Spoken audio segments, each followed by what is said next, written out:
RKG music presents. ए देखो होली के समय बा और होली में देवर से रंग डलवावेला हला मत करो, ठीक बा? ऐसे गंदगी फैलता, चुपचाप हजार से रंग डलवाओ। एक बार फिर पूछतानी, साफ साफ बताओ कि तू पति से रंग डलवाइबू कि देवर से? हम देवर से रंग डलवाए।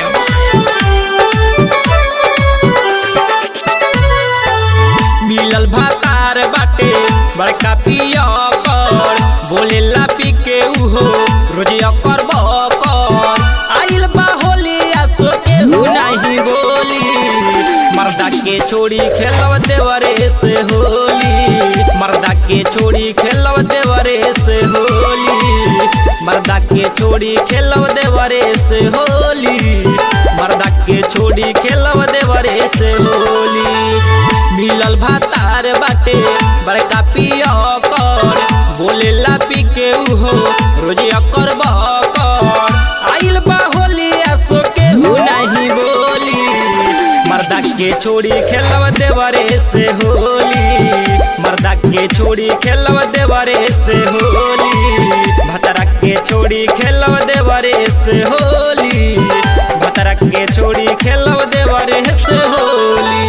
देखो पति पति होला, एक बार फिर पूछतानी, साफ बताओ कि तू पति से रंग डलवाइबू कि देवर से? हम देवर से रंग डलवाए।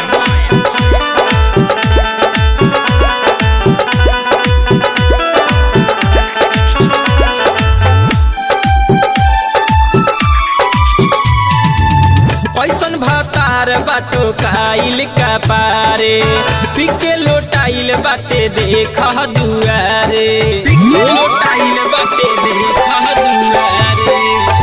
ऐसन भातार बाटो काइल का पारे, पिके लोटाइल बाटे देख दुआरे। आजो के दिन कइले बा नवटंकी, आदमी नहीं साला हवे उमंकी।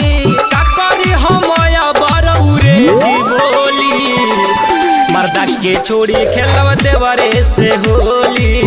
मर्दा के छोड़ी खेलव देवरे से होली। भतरा के छोड़ी खेलव देवरे से होली। भतरा के छोड़ी खेलव देवरे से होली। देखो इज्जत प्रतिष्ठा के इलाज करो। और एक बार फिर पूछतानी, साफ बताओ कि पति से रंग डलवाइबू कि देवर से? हम देवर से रंग डलवाए। जो लवरी डलवा।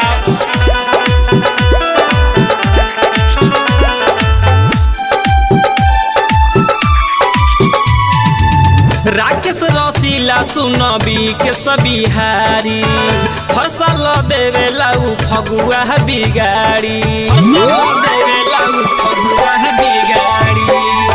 छिल्टू राकेश सुनबी के सबिहारी, फसल देवेला उ होली बिगाड़ी। दुनु हाथ जोड़ी हम करी पारा नाम हो, तबो न लेवेला उ में हरि के नाम हो। कबो न मनो कर में हरि पडोली। मर्दा के छोड़ी खेलव देवरे से होली। मर्दा के छोड़ी खेलव देवरे से होली। भतरा के छोड़ी खेलव देवरे से होली। भतरा के छोड़ी खेलव देवरे से होली।